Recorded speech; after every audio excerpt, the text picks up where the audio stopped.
अल्हम्दुलिल्लाहि रब्बिल आलमीन वस्सलातु वस्सलामु अला सय्यिदिल अंबियाइ वल मुरसलीन अम्मा बाद अऊज़ु बिल्लाहि अस्समीउल अलीम मिनश शैतानिर रजीम बिस्मिल्लाहिर रहमानिर रहीम। गुज़श्ता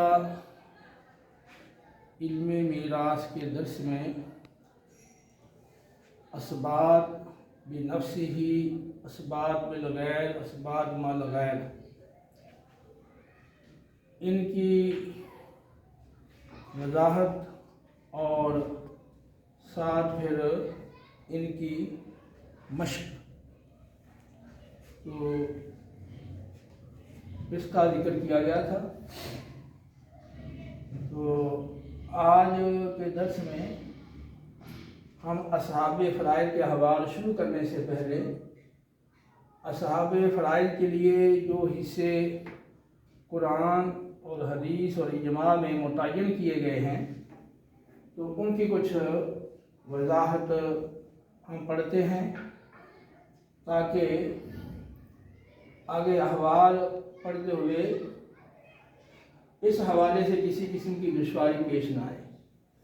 तो असहाबे फ़राइज़ के सिहाम, सिहाम सहम की जमा है, सहम कहते हैं हिस्से को, सिहाम हिस्से जमा।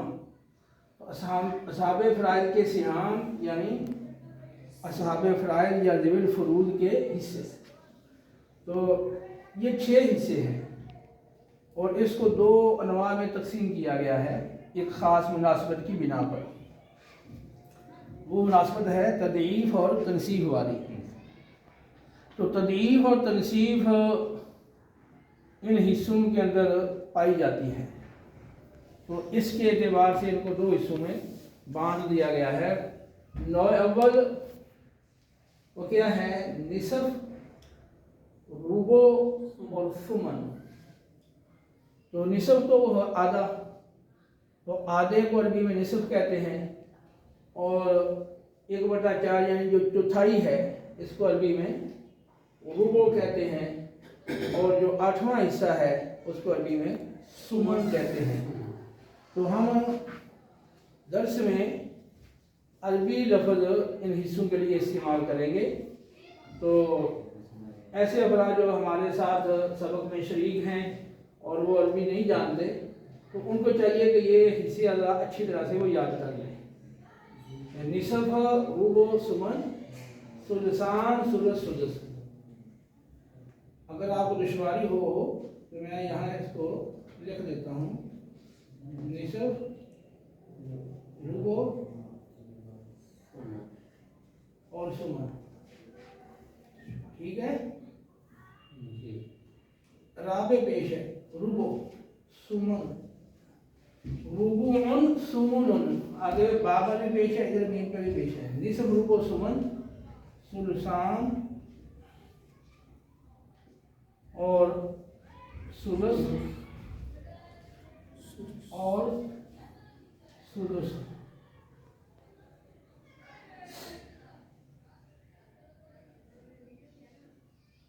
सुलसान, सुलस, सुलस। तो निसफ, रुबो, सुमन ये 9 अव्वल है, और इनको एक 9 बनाया गया क्योंकि इनमें तदईफ़ और तनसीफ़ के लिहाज से मुनासबत है। तदईफ़ कहते हैं किसी चीज़ के दुगना करने को, और तनसीफ़ कहते हैं किसी चीज़ के निसफ करने को। तो आप देखेंगे निसफ, रुबो, सुमन, जो निसफ है इसका निसफ रुबो है और रुबो का निसफ सुमन है। 1/2 का निसफ 1/4, 1/4 का जो निसफ है वो 1/8 है। तो अगर इधर से आप आएंगे तो निसफ, रुबो, सुमन, निसफ का निसफ रुबो, रुबो का निसफ सुमन है। अगर इधर से जाएं यानी बाएं से दाएं, तो सुमन का दुगना रुबो, रुबो का दुगना निसफ, यानी 1/8 का दुगना 1/4, 1/4 का दुगना 1/2। तो इन तीनों के अंदर ये तदईफ़ और तनसीब की मुनासबत थी, तो इनको पहली 9 हमने बना दिया। उसके बाद आगे देखें 9 सानी। सुलसान 2/3, 2/3, सुलस 1/3, 1/3, और सुदस छठा हिस्सा 1/6। तो सुलसान का जो निस्फ है वो सुलस है, सुलस का निस्फ सुदस है, यानी 2/3 का जो निस्फ है वो 1/3 और 1/3 का जो निसफ है वो छठा हिस्सा है, यानी 2/3 का निसफ 1/3, 1/3 का निसफ 1/6। और ये जो है दाएं से अब बाएं आएंगे तो ये तनसीब होती चली जाएगी। अब तदरीफ के लिए क्या है कि बाएं से दाएं जाएं। सुदस का दुगना सुलस है, सुलस का दुगना सुलुसान, 1/6 का दुगना 1/3, 1/3 का दुगना 2/3 है। ठीक है, तो छठे हिस्से का दुगना 1/3 और 1/3 का दुगना 2/3। तो अदास के लिए तदरीफ और तनसीफ इन 6 हिस्सों की हमने 2 किस्में बना दी हैं, एक पहली किस्म एक दूसरी किस्म। तो ये आसान है, कोई मुश्किल नहीं है, इसको आप अच्छी तरह से ये याद कर लें। निसफ, रुबो, सुमन, सुलुसान, सुलुस और सुदुस। तो ये पहले 2 हरफों पर निसफ के अलावा बाकी हर 2 पहले हरफों पर जम्मा आ रहा है, पेश आ रही है। रुबो, सुमन, सुलुस, सुलुस, सुदुस। ठीक है, तो अब थोड़ी सी इसकी मजीद हम वो जो बच्चे रियादी नहीं जानते अच्छी तरह से, तो उनके लिए आसानी पैदा करने के लिए ये थोड़ी सी मैंने ये मश्क करवाने के लिए ये बात लिखी है। ये देखें, एक जो है ना, एक तो इसके अंदर निसफ करेंगे तो निसफ कितने बनेंगे इसके? 2। देखें, 1 बराबर है 1/2 जमा 1/2, यानी आधा और जमा आधा बराबर 1 है। यूं ना समझ आए तो आप रोटी ले लें, तो रोटी के 2 टुकड़े कर दें बराबर के। तो अब वो जो 1 था उसको आपने 2 हिस्सों में तकसीम किया तो 2 टुकड़े बन गए। वो 1 टुकड़े को कहेंगे आधी रोटी। ठीक है, और दोनों टुकड़ों को मिला के क्या कहेंगे? आधा और आधा मिलाएंगे क्या हो जाएगा? तो मतलब 1 रोटी होगी।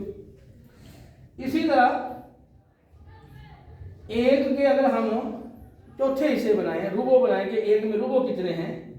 तो वो 4 बनेंगे। देखें, 1/4 जमा 1/4 ये निसफ के बराबर है, और जमा 1/4 जमा 1/4, तो ये 4 दफा मैंने लिख दिया। 1/4 फिर 1/4 फिर 1/4 फिर 4 को जमा करें क्या बनेगा? 1। ठीक है, तो ये रुबो यानी चौथा हिस्सा और ये रुबो चौथा हिस्सा, ये दोनों मिलके निसफ के बराबर है। ठीक है, इसी तरह ये 1/4 ये दोनों चौथे हिस्से मिलकर निसफ के बराबर है। अब रोटी के 4 टुकड़े कर ले, तो 4 टुकड़े करेंगे तो 2 टुकड़े जो होंगे वो आधी रोटी के बराबर होंगे, और इसी तरह अगले ये 2 टुकड़े वो भी आधी रोटी के बराबर, और चारों को मिला दें तो क्या बन जाएगी? 1 रोटी बन जाएगी। इसी तरह 1 के अंदर जो सुमन है 8वें हिस्से, वो 8 पाए जाते हैं, यानी 1/8 जमा 1/8 जमा 1/8 जमा 1/8। ये जो 4 सुमन हैं ये आधी रोटी के बराबर। अगर आप चाहें तो इनको आप यूं कर लें, ये देखिए, ये जो 2 सुमन हैं वो 1 रुबो के बराबर है। ठीक है, ऊपर रुबो था, नीचे 2 सुमन है। ये रुबो है, नीचे 2 सुमन है। गोया कि ये 4 सुमन मिलके ये 2 रुबो के बराबर है, 2 रुबो मिलके निसफ के बराबर है। इसी तरह ये आगे इसी तरह है, ये 2 सुमन ये रुबो के बराबर, ये 2 सुमन जो है वो रुबो के बराबर है, ये दोनों रुबो निसफ के बराबर है। तो एक रोटी के 8 हिस्से कर ले, तो रोटी का जो 8 हिस्से करेंगे, 8 टुकड़े करेंगे, 1 टुकड़े को क्या कहेंगे? सुमन, यानी 8वां हिस्सा। और 2 रोटी के टुकड़े जो जिसके 8 टुकड़े किए, 8 में से 2 टुकड़े वो चौथाई रोटी के बराबर है, और 4 टुकड़े वो आधी रोटी के बराबर है। और इसी तरह ये 4 टुकड़े भी आधी रोटी के बराबर है, और ये 8 को मिला दें तो 1 रोटी हो जाएगी। तो ये 4 सुमन जो है 2 सुमन 1 रुबो के बराबर है। ठीक है, और 4 सुमन 2 रुबो के बराबर है, और 2 रुबो निसफ के बराबर है। गोया के निसफ बराबर है 2 रुबो के, और 1 रुबो बराबर है, 1 निसफ बराबर है 2 रुबो के, और 1 रुबो बराबर है 2 सुमन के। तो निसफ में रुबो तो 2 पाए जाते हैं, सुमन 4 पाए जाते हैं। ठीक है, और इसी तरह 1 के अंदर निसफ तो 2 पाए जाते हैं, रुबो 4 पाए जाते हैं, और सुमन 8 पाए जाते हैं 1 के अंदर। इसी तरह आप रोटी के 3 टुकड़े कर लें, तो एक टुकड़े को क्या कहेंगे आप? रोटी का कितना हिस्सा है? एक तिहाई, तीसरा हिस्सा, तिहाई उसको कहते हैं, तीसरे हिस्से को तिहाई। तो एक तीन हिस्से, तीन टुकड़े करेंगे तो ये एक तिहाई, फिर जमा दूसरे तिहाई, जमा फिर एक तिहाई, ये तीन तिहाइयां मिलके एक रोटी मुकम्मल बन जाती है। तीनों टुकड़ों को जोड़ देंगे, रोटी बन जाएगी। अगर एक रोटी के 6 हिस्से आप कर देते हैं तो एक हिस्से को क्या कहते हैं? सुदस, छठा हिस्सा। तो ये एक रोटी के 6 टुकड़े करेंगे तो बोला कि 6 सुदस एक के बराबर, एक रोटी के बराबर है। 1/6 जमा 1/6 जमा 1/6 जमा 1/6 जमा 1/6 जमा 1/6। अब यहाँ 2 सुदस वो एक तिहाई के बराबर है, ये भी 2 सुदस एक तिहाई के बराबर है, ये 2 सुदस एक तिहाई के बराबर है। ठीक है जी। तो अब नीचे मज़ीद देखें कि अब मैं यहाँ लिखा 2/3, यानी ये एक तिहाई है और ये एक तिहाई है। ये कितने इसमें सुदस आ रहे हैं? एक तिहाई में 2 सुदस हैं और 2 तिहाई में कितने हो गए? 4 सुदस। 2/3 साहब, ये 4 सुदस लिख दिए मैंने। अब ये जो सुदस हैं, ये एक में कुल कितने हैं सुदस? 6 सुदस। और 6 में जो 3 सुदस हैं वो निसफ के बराबर है। जी। किसी रोटी के 6 टुकड़े कर लें तो 3 टुकड़े वो आधी रोटी के बराबर है। तो इसलिए यहाँ पर 2 तिहाई मसावी 4 सुदस के, 4 सुदस में जो 3 सुदस हैं वो निसफ के बराबर, मैंने निसफ लिख दिया, निसफ जमा 6, 1/6 यानी छठा हिस्सा। तो ये किसके बराबर हो जाएंगे? 2 तिहाई के बराबर हो जाएंगे। ठीक है, अगर 2 तिहाई से आप निसफ निकाल दें, बाकी कितना बचेगा? 2 तिहाई सुदस बचेगा। ये दोनों मिलके 2 तिहाई के बराबर है। जो तिहाई में निसफ निकालेंगे तो क्या बच जाएगा? सुदस, छठा हिस्सा। और अगर 2 तिहाई से सुदस निकालेंगे तो क्या बचेगा? बाकी निसफ बच जाएगा। ठीक है, जो रियाजी अच्छी तरह जानते हैं उनके लिए तो मुश्किल नहीं है, लेकिन जो रियाजी को अच्छी तरह नहीं जानते उनके लिए थोड़ी इसमें दुश्वारी होती है। तो उनके लिए ये मेरा मशवरा है कि आपस में बैठकर आप इसका तकरार करें कि चाहें तो आप कोई चीज़ ले लें, ज़रूरी नहीं है कि रोटी लो, रोटी की मैंने मिसाल दी है, तो आप कोई कागज़ ले लें, ऐसा कागज़ जो मतलब ज़ाया भी ना हो, वो कागज़ कोई ऐसा ले लें जो फालतू है, तो उसके आप ये टुकड़े कर लें, एक के 2 टुकड़े कर लें, एक के 4 कर लें, एक के 8 कर लें, एक के 3, एक के 6 और एक के या वो इस तरह कर लें। और फिर इनको टुकड़े जो है पूछें कि जब आप एक कागज़ के 2 टुकड़े करेंगे तो एक टुकड़ा तो क्या कहेंगे? उस कुल जो कागज़ था, एक वर्ग था जिसके 2 टुकड़े किए हैं, तो उस पूरे एक वर्ग का वो एक टुकड़ा क्या कहलाएगा? निसफ। अगर एक कागज़ के आप कर लें 4 टुकड़े तो एक टुकड़ा उस कागज़ का क्या कहलाएगा? रुबो, यानी चौथा हिस्सा, चौथाई। एक कागज़ के आप 8 टुकड़े कर लें तो एक टुकड़ा उस पूरे फुल जो मुकम्मल कागज़ था जिसके आपने 8 टुकड़े किए हैं, तो एक टुकड़ा उस पूरे कागज़ का क्या कहलाएगा? सुमन, यानी 8वां हिस्सा। एक कागज़ के 3 टुकड़े कर लें तो एक टुकड़ा उस कागज़ का क्या कहलाएगा? तिहाई, तीसरा हिस्सा। कागज़ के 6 टुकड़े कर लें तो एक टुकड़ा क्या कहलाएगा? उस कागज़ का छठा हिस्सा। ठीक है, और ये खास तौर पे आपने इसको ऋणशील करना है। ये 2 तिहाई बराबर है 1/2 जमा 1/6।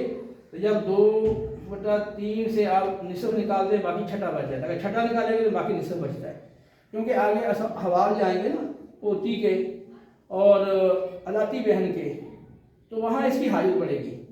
ठीक है, यानी वहाँ इस बात होगा तो फिर पहले से आपको ये चीज़ याद है तो वहाँ हमें ज़्यादा गुफ्तगू इस पर करनी पड़ेगी समझाने के लिए, आसानी से ये चीज़ आपको समझ में आ जाएगी। तो कुल कितने हिस्से हैं जो कुरान और सुन्नत और इजमा उम्मत में असहाबे फ़राइज़ के लिए मुकर्रर कर दिए गए हैं, ज़िल फरूज़ के लिए मुकर्रर कर दिए गए हैं? वो कुल 6 हिस्से हैं। एक निसफ है, एक रुबो है, एक सुमन है, एक सुल्सान, एक सुदस है, एक सुदस है। यानी आधा और चौथा, आधा हिस्सा, चौथा हिस्सा, 8वां हिस्सा, 2 तिहाई हिस्सा, 1 तिहाई हिस्सा और छठा हिस्सा। अब हम इनके 2 ग्रुप बना दिए हैं, 2 ग्रुप बना दिए हैं। जैसे ए बी ग्रुप होता है, इसका आपको हमने इसको अरबी में नाम दिया नौ अव्वल, यानी पहली किस्म। तो इन 6 हिस्सों में, इन 3 हिस्सों में तज़ईफ़ और तनसीफ़ वो पाई जाती थी, उनको एक ग्रुप बना दिया। दूसरे 3 हिस्से जिनमें आपस में तज़ईफ़ तनसीफ़ पाई, उनका दूसरा ग्रुप बना दिया। इसका नाम पहले का नौ अव्वल, दूसरे का नाम नौ सानी, दूसरी किस्म नाम रखा। 9 कहते हैं किस्म को, अव्वल, पहला, सानी, दूसरा, तो पहली 9, दूसरी 9। ठीक है, तो आपस में इनका वो बनता नहीं है उस हिसाब से। तदीफ व तनसीफ इनकी आपस में तदीफ तनसीफ है, इनकी आपस में तदीफ है। अब यहाँ से आप अगर दाएं से बाएं आए तो ये होगा अला सबील तनसीफ, ये भी इधर से दाएं से बाएं अला सबील तनसीफ, ये इसे बढ़ते जा रहे हैं, आगे चलते जाएं, ये तनसीफ होती जा रही है। दाएं से बाएं आएंगे क्या हो रही है? तनसीफ। क्या हो रही है? तनसीफ हो रही है।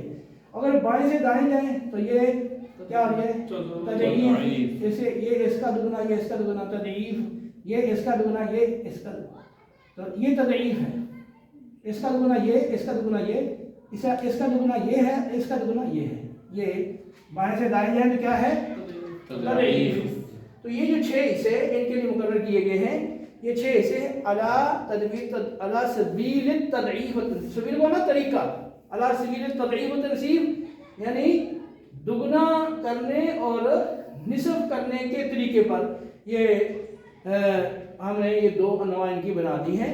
इनकी आप आपस में प्रैक्टिस करेंगे। जैसे मैंने ये लिखा है कि एक के अंदर निसफ कितने पाए जाते हैं, एक में रुबो कितने पाए जाते हैं, एक में सुमन कितने पाए जाते हैं। फिर निसफ के अंदर रुबो कितने हैं और सुमन कितने हैं।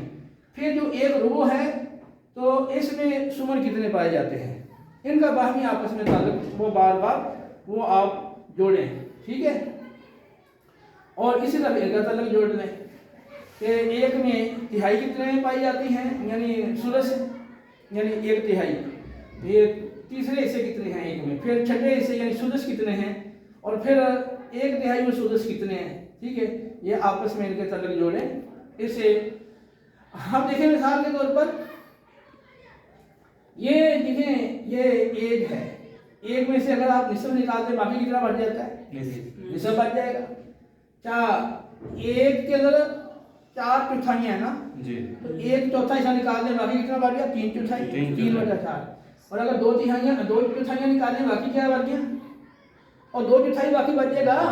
तो अगर 1 2 3 चौथे हिस्से निकाल दें 3 चौथाइयाँ तो बाकी क्या बचेगा? 1/4। इसी तरह 1 में से अगर ये 1 में सुमन 8 है, 1 सुमन निकालें बाकी कितने सुमन बच गए? 7। और 7 सुमन जी, ये ये असल में पूरा का पूरा है 8/8, 8/8 1 ही है ना जी, तो 1 सुमन निकाल दें तो बाकी कितना बच गया? यानी एक ताल के आपने 8 टुकड़े किए थे, 1 टुकड़े को अलग करें बाकी कितने टुकड़े बचे? 7। 2 सुमन निकालें तो बाकी कितने बच गए? 6 सुमन। या 3 निकालें बाकी 5 सुमन, ये निकाल दें 4 सुमन निकालें बाकी कितने बच गए? 4 सुमन, आधा बच गया। इसी तरह इसकी आपने प्रैक्टिस करनी है, ये मैंने तरीका बताया। तो इसकी बार बार प्रैक्टिस करेंगे तो इंशाल्लाह ये अच्छी तरह से ये नशीन हो जाएंगे, फिर आगे दुश्वारी नहीं आएगी।